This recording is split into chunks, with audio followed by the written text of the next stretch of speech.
The border between Gaza and Israel is open, and some foreign nationals and severely wounded people have been allowed to cross into Europe. British nationals are expected to be allowed to leave in stages through the Rafah crossing over the coming days. It's as Israel has defended its decision to launch a missile attack on the refugee camp, which reportedly killed 50 people, saying they were targeting a senior Hamas commander. Meanwhile, Iran's supreme leader has called on Muslim states around the world to halt oil and food exports to Israel in an attempt to stop the bombardment of Gaza. Yeah, joining us now is Fleur Hassan-Nahoum, Deputy Mayor of Jerusalem. Thank you so much for coming on the programme, Fleur. I mean, we're seeing a lot of protests, a lot of activism on the streets of the UK, a lot of people among the public here calling for a ceasefire, and certainly your case isn't helped, is it, by some of the images out today of that huge crater from a missile attack on what was a refugee camp?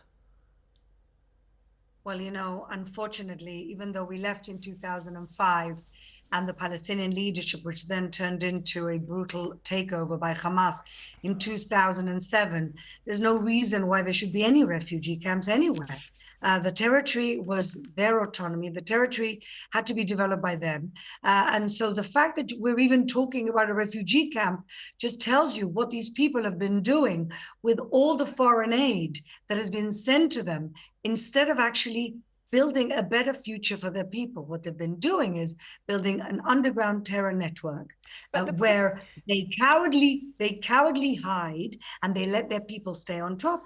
If they really cared about their people, why don't they let them have a shelter? I mean, they don't have shelter. Fleur, I think a lot of people there be extremely critical of what Hamas has done to Palestine and indeed the atrocities that they carried out against your country. But the difficulty we've got here is there are civilians who are nothing to do with Hamas, who have been displaced, moved around, feel like they are unsafe anyway, now coming under bombardment. I mean, can Israel not do more to protect the civilians of Gaza?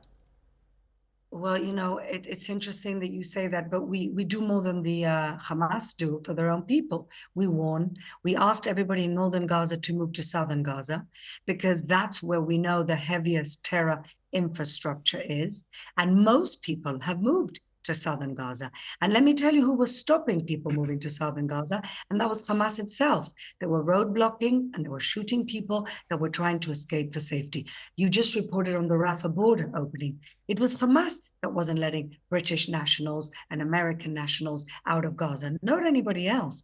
And so ultimately, Israel has to defend itself. How do you think that we can defend itself in this situation where Hamas is using its own citizens, its own children, as a human shield? Does the world really expect us to take what happened to us, a massacre, an act of war, take it lying down and not defend ourselves?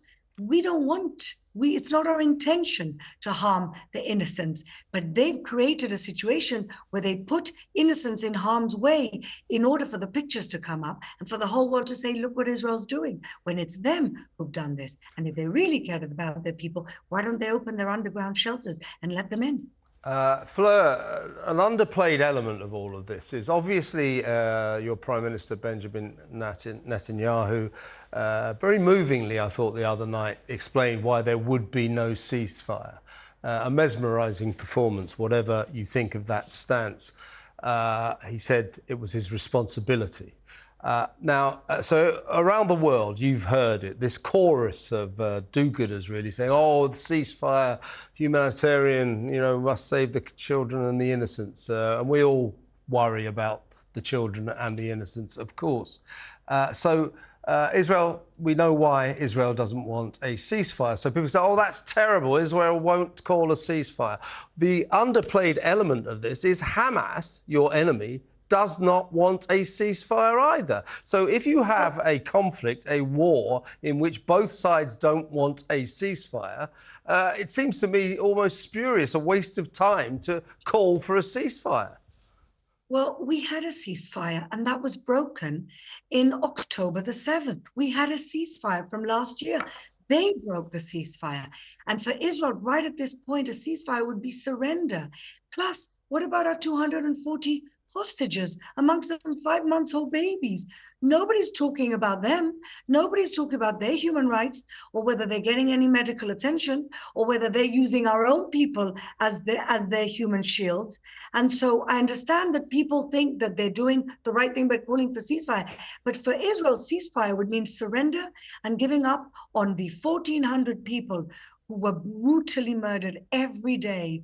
More details come out of how brutal this was. And I'm telling you, ISIS in Afghanistan has nothing to do with the details and the proof and the movies that we're getting. It's traumatizing. I haven't been able to sleep for weeks with some of the images that I've seen. And so how can anybody expect Israel to stop? What are we stopping for? So that they can rearm and attack us again? So they can get strong again? Yeah, 1 second, let's take a moment, let's regroup, and we'll continue attacking you.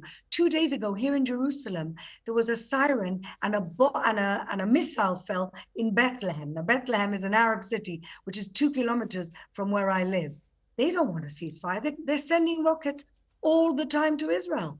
So I don't understand these people calling for a ceasefire. They basically want us to surrender to genocidal terrorists. And any country, any sovereign country with any self-respect or any wish to survive and to flourish would not allow this to happen.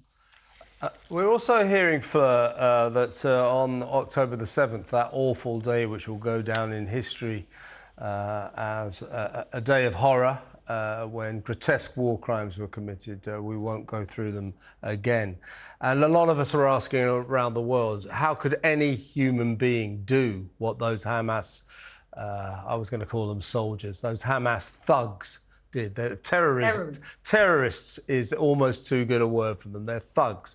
What they did, they raped children, they raped women, they executed people on their doorsteps, innocent people. As we know, they cut down 260 kids at a pop concert in a hail of bullets. And around the world, we're saying, how could any human being, no matter what your conviction, no matter what you believe, how could any human being do that, behead babies?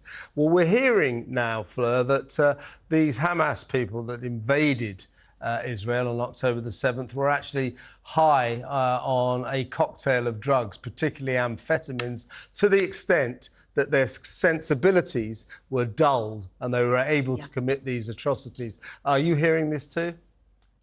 Absolutely. We even have witness statements from some of the soldiers who were defending, who got to the front. Some of them were very badly injured and some of them were killed, that even when they were down on the floor and they were managing to bring them down to the floor, you could tell they were completely drugged in the way that they were acting. But let me just tell you, it's not just the drugs. You can't take a normal person like you and me, give them drugs and expect us to start beheading people. It's also a culture of complete indoctrination, dehumanizing Jews. And it's in their educational system, which, by the way, is funded for by UNRWA, which is part of the UN and funded by a large part of the world. I've been to the Houses of Parliament and the House of Lords a number of times to talk about asking the world powers to fund the Palestinian educational system on condition that they take out that culture of death and martyrs, and how they glorify killing Jews, and how they dehumanize Jewish people to the point that they say that Jewish people are not human, they're monkeys and pigs. So when you have that whole horrible lethal cocktail of terrible indoctrination from the moment they're born, with an educational system funded by the world through the UN, and these terrible, terrible drugs, amphetamines, whatever it was. So it's that combination that created the worst massacre that has been seen in this territory ever. Fleur, thank you so much for coming on